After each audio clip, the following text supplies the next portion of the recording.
Wanted to welcome Dr. Hesham Hasabala, one of our program medical directors for the tele-ICU and critical care team here at Sound, and then also share with him really quickly what this meeting is. So once a month, this is our critical care crew in the clinician services privileging department. As we've grown, we've designated a monthly meeting so we could get together, talk about all things critical care in the privileging space. So these are majority, not all, but majority of the individuals, Dr. Hasabali, that support you and your team in the wonderful world of privileging, getting new privileges, keeping privileges, reappointed.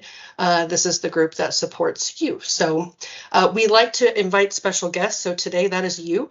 One, just to continue to foster those relationships with the field and the clinical team, but also for this team here to really give them additional context into the importance of what we do to help get you guys on site and at the bedside. So with that, I will turn it over to you if there's anything you wanted to add. If not, we've got a slew of questions to throw your way.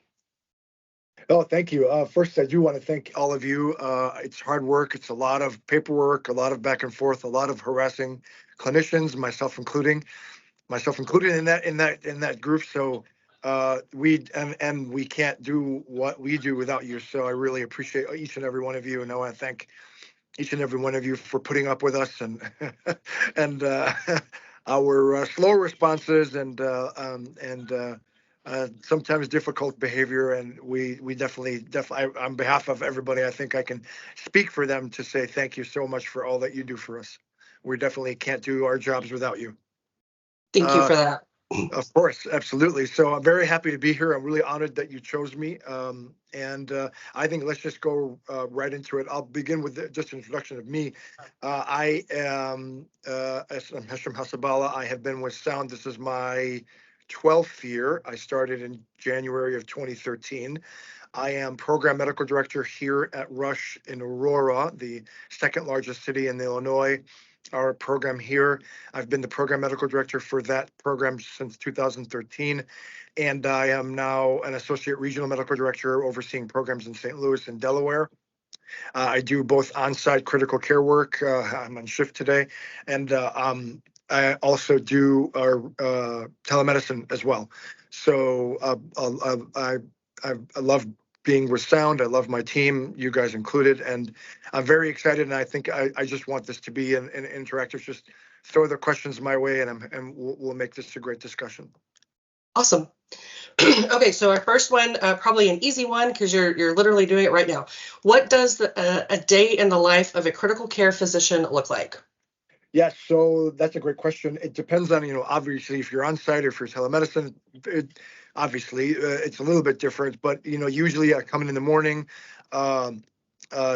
make sure that there are no fires. So when I get on site, I make sure there's no fire that's waiting for me, because a lot of times there are crises that can happen right at shift change. And then I have to deal with it. Our program is one of the unique ones where there isn't a 24-hour intensivist presence, and it's been working fine. Most other places that have a 24-hour coverage will, when I come on, I'll be getting sign out from my partner who covered the night shift, telling me what's going on, any new patients that came in, any issues that I need to deal with right away. And then, otherwise, I'll get a phone call or a text message from my partner that whatever happened overnight, and then I will deal with it. So I usually here in Rush and Aurora, I'll make sure that there's no fires going on, make sure everything is okay. Look at my patient list for the day. Go get my cup of coffee. Very important. It's the thing I definitely look forward to every day. And then I see all around on all the patients. I physically see all the patients that are in the ICU assigned to our care, make sure things are okay, look at all of their clinical information, and then start writing my documentation, starting writing my notes of what's happening, what's going on with them today, and then what I'm going to do about it for that day. Then here at 10 o'clock, and typically it's between 9 and 10, usually most programs will have what's called multidisciplinary rounds, where the intensivist, the charge nurse, the bedside nurse, case management, pharmacy, respiratory therapy, sometimes physical therapy, sometimes spiritual care, all get together, go from patient to patient, and go over the care in a comprehensive manner. It's one of our best practices at Sound Critical Care. It's what we do every day on every patient, whether it's telemedicine or not, on-site or remote. And it's just a way to make sure that we are caring for the patient in a comprehensive manner. We don't miss anything, and we invite families to join us on those rounds. They give us insight, they ask questions of the team, and they can see that it's really a big team that's caring for their patient. And so we do that. It takes about, I did rounds early so we can have this meeting today. And then I finish my documentation, and then I just kind of be around to follow up on things that we do or things that we order, speaking to new clinicians about their cases when they come in the ICU, and then see new patients that get admitted to the ICU. So that's the typical day. And then when the shift is over, my relief comes in. I give handoff, tell them, here's what's going on with the patients I've seen today. Here's what I need you to do, and then we kind of go from there. And then that's kind of a typical day. And the only predictable thing about the ICU is that it's unpredictable. So I could be, sitting around, enjoying my time or doing whatever, and then a patient crisis happens, a patient suddenly deteriorates, someone suffers cardiac arrest on the floor, or something happens all of a sudden, and that just consumes the rest of my day or several hours. Many times these crises tend to occur at the end of the shift. And then it just takes up a lot of my time. And about how many patients do you see on average per day? So that varies. It can be anywhere. It could be as low as 5 or 6, or it could be upwards of 15, depending on the services. Gotcha. And then we know there's a lot of different specialties, several of which we support at Sound coming out of medical school. But we were curious kind of where your desire to pursue critical care medicine came from. I was thinking about that today, and I think I fell in love with critical care the moment I stepped into the ICU. I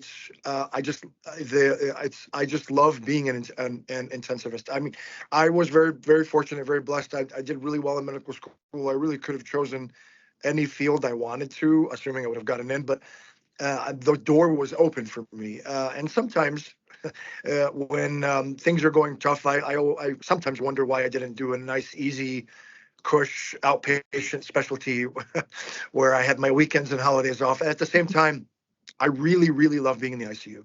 It's a fast-paced environment.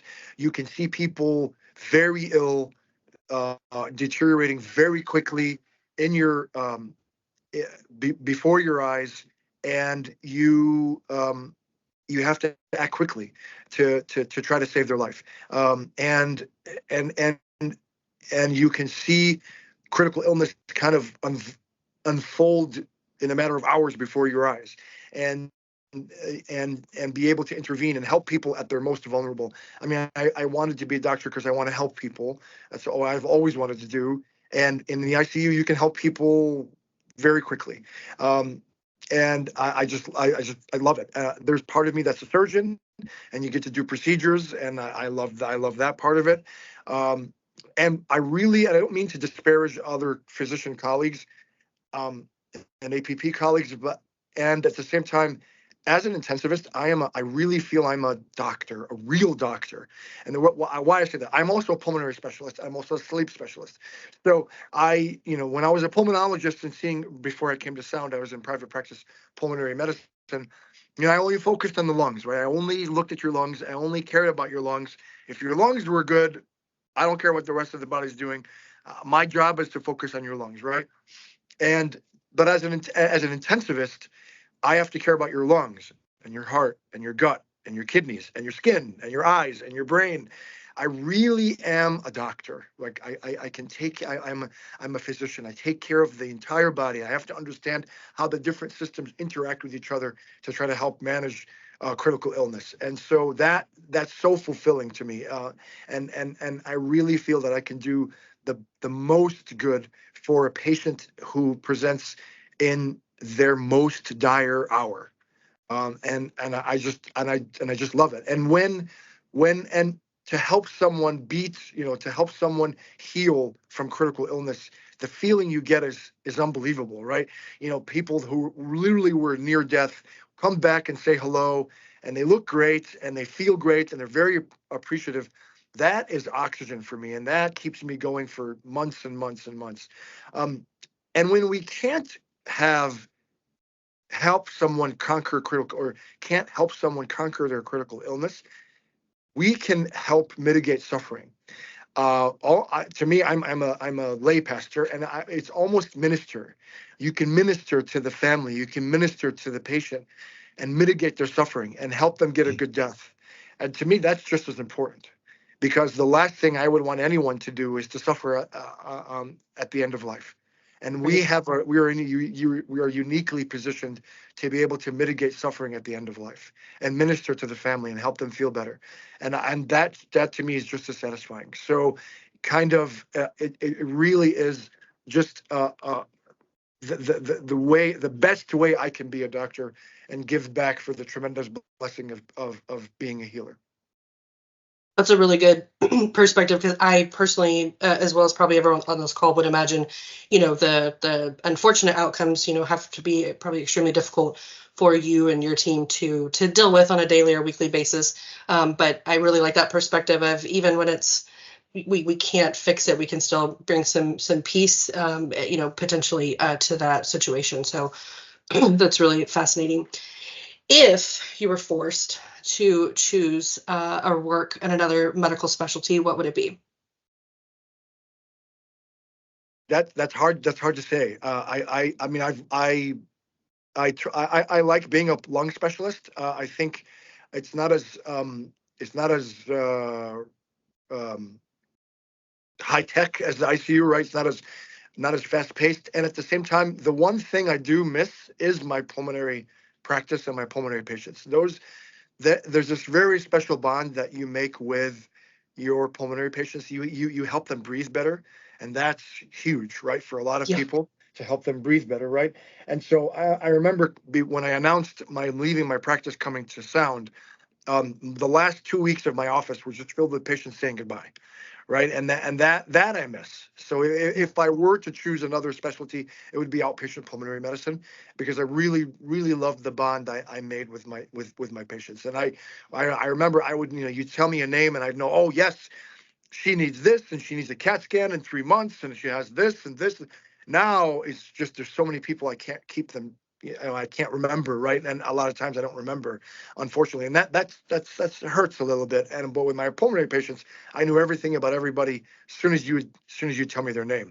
So that I miss, and I think one day that might be my off ramp from critical care, is into the outpatient pulmonary ward, and I really love doing that.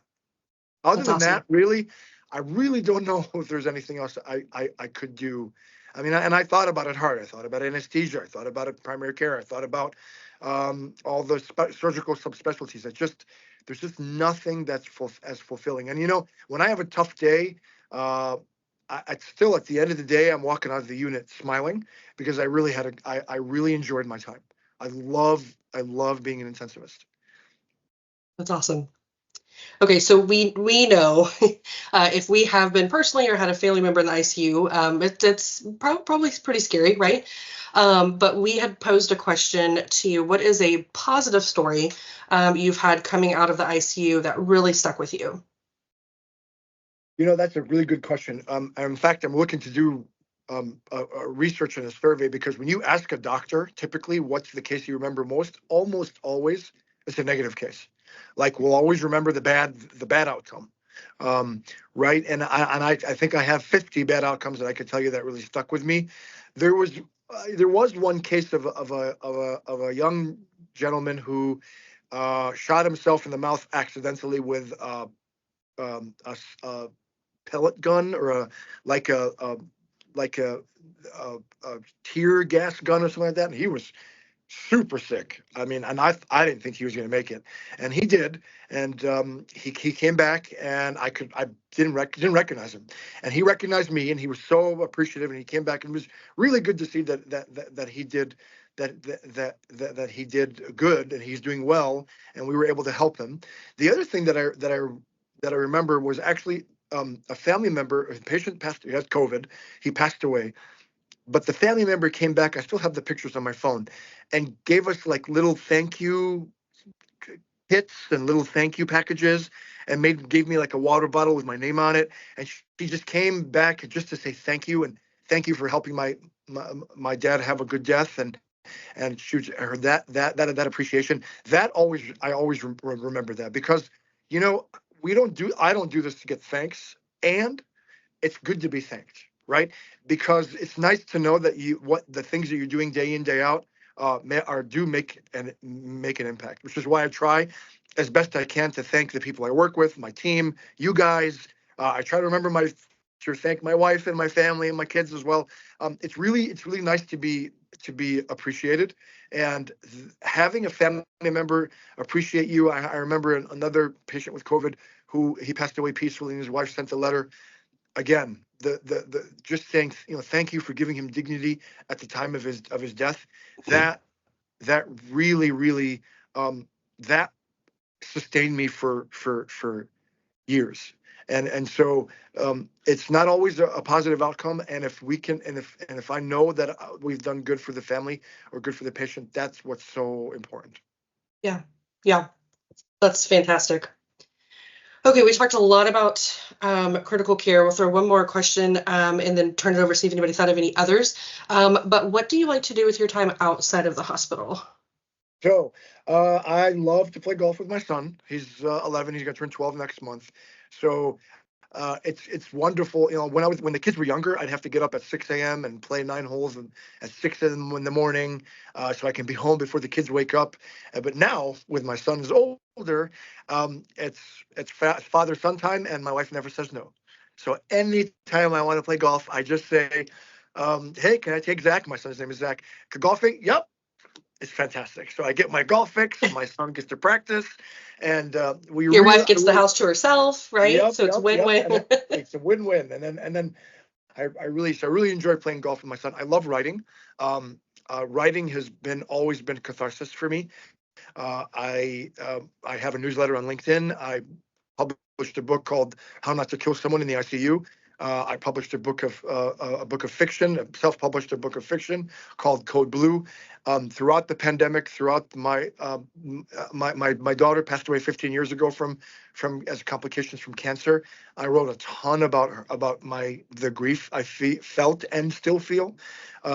So writing, I love to do writing. I love podcast. Now I'm into podcasting, and I have a pod. I drop on my podcast, Healthcare Musings, once a week. And thank you for allowing me to record this, to put on my podcast. And it's perfect for Critical Care Awareness Month.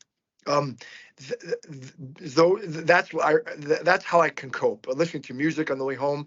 My car is my university lecture hall. It's my dance hall. It's my club.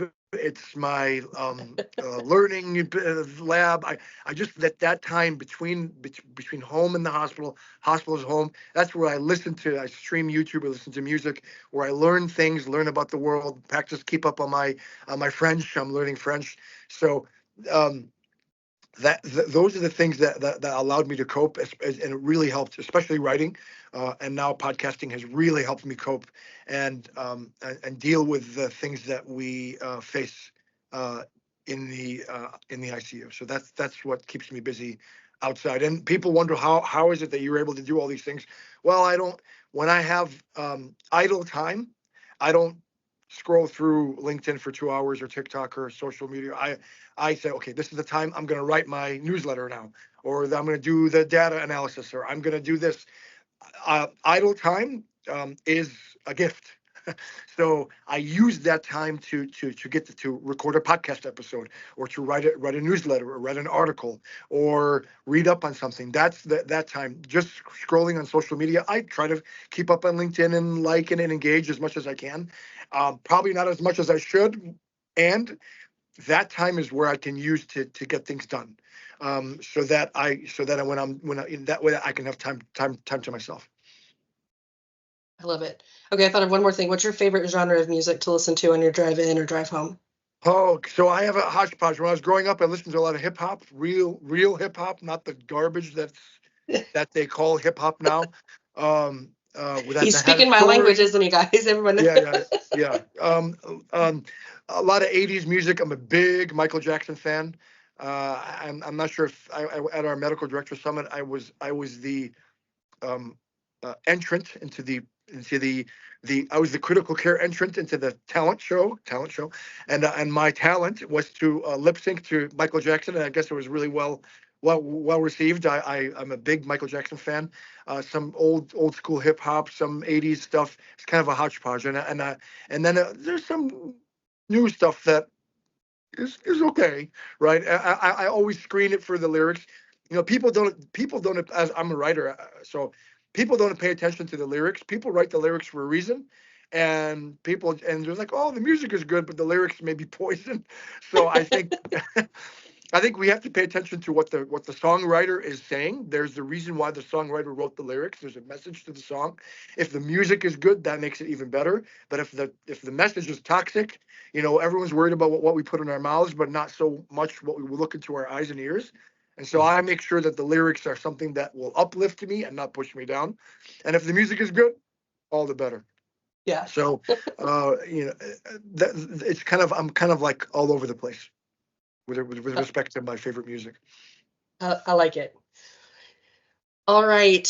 This has been wonderful. And we've got a few more minutes. Did anybody think of any additional questions that you would like to ask Dr. Hasabala while we have his time? Has your daughter figured out where and when we're having the wedding?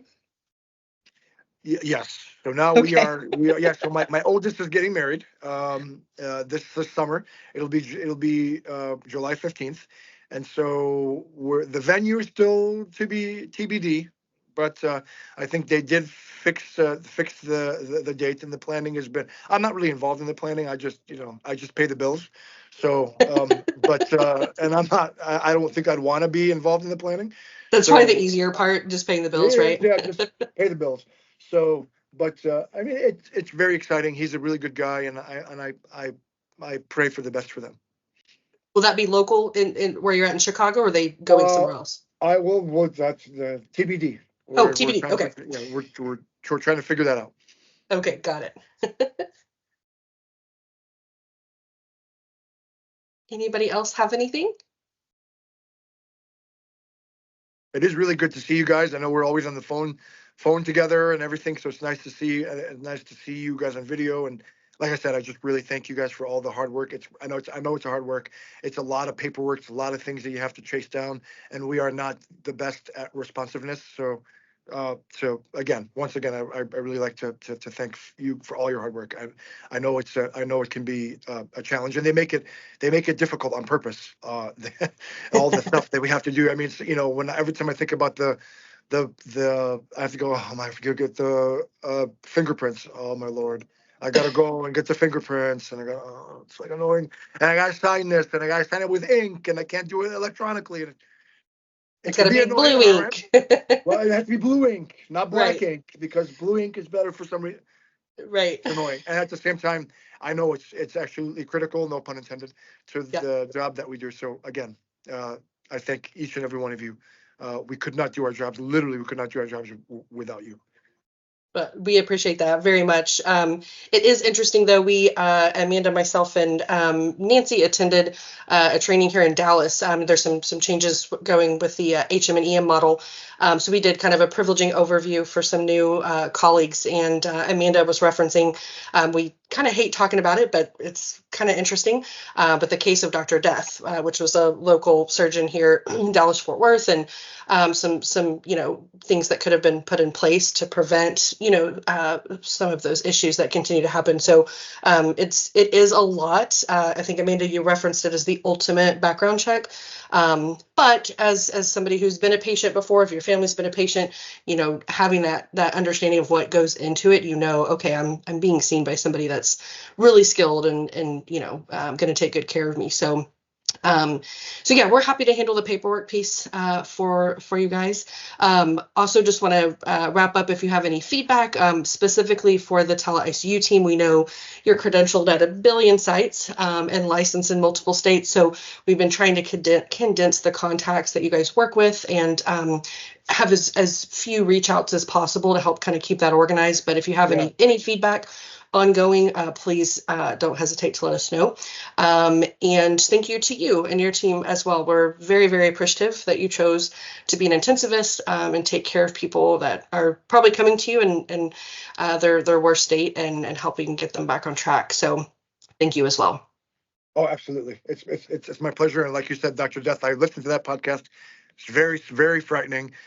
Patient safety is super important. What we do as department chairs to make sure that the people that we bring on staff are competent and they know what they're doing and they are skilled and they don't harm people. I mean, that is very noble. I think what you're doing it seems very mundane and annoying and boring, but really, really, truly what you're doing is you're ensuring that patients get safe care. It really is a noble task. It really is. It doesn't seem that way. As department chair, when I have to credential someone new or have to re-credential, the Department of Internal Medicine is probably the second largest department in the whole hospital, if not the largest. We got to make sure people are delivering safe care, that they know what they're doing, so they don't harm people. So really, really, you are in a noble, I would venture to say, holy quest to make sure that we know what we're doing and we do it the right way so we can take care of patients safely. So thank you. Awesome. Well, it has been a pleasure. I've worked with you a long time, but really great getting to know you a little bit better. I will shoot over this recording to you. We're all looking forward to being famous on your podcast. So I have to let you know. Let's. I think by you guys being here, it will jack up the fame. So thank you. Shameless use of whatever I can to get more exposure. Thanks for allowing me to re-air this conversation. It's been wonderful. Thanks for having me. It's been an honor to be chosen. Thanks again. Thanks, Dr. Hospala. And everybody else will stand just for 1 second. And we're going to do our picture. Thank you. Bye-bye. Take care. Cool. Thanks for joining, Amanda and Nancy. I'm going to have all day. Do what? Best meeting, hands down. I'm going to have all day long. Yay! Literally, He's so sweet. As in, he's fun. And I didn't want to sound like a huge nerd, but during COVID, somehow I had heard or maybe I read one of his blogs that he had written a book. And I'm a huge nerd. I like to write too. So I did buy his book, his fiction book, Code Blue, but I haven't read it because you guys know I have ADHD and it's hard for me to read. I think everyone knows there was one book I had probably started during COVID that I just finished. So, but yeah, I didn't want to sound like a huge super fan, oh, I have it on my shelf, but I do. So I need to read it. So that was pretty cool. Well, good. I hope you guys enjoyed that. This was really all set up by Josh. He had reached out and unfortunately had a little bit of an emergency this morning, so he was pretty bummed. But I told him we're recording it, so you can still watch it and pretend like you were there. So I do want to just do a quick screenshot. We're wearing blue. I thought, Amanda and Nancy, you guys can stay if you want or not, but we're just going to do a little picture and kind of put thanks for all you do. I didn't get the memo. I'm in white. I'm gonna bounce. Well, I did kind of invite you late, so you're totally fine. Bye, guys. Thank you. Bye, Amanda. All right, let's do a screenshot. Roxanne will be sending out her Go Stars message in the background. I love it. I will know a lot of us are from Texas. What am I? Sorry, guys, I don't know what I'm doing. Okay, let me just do Snip Tool.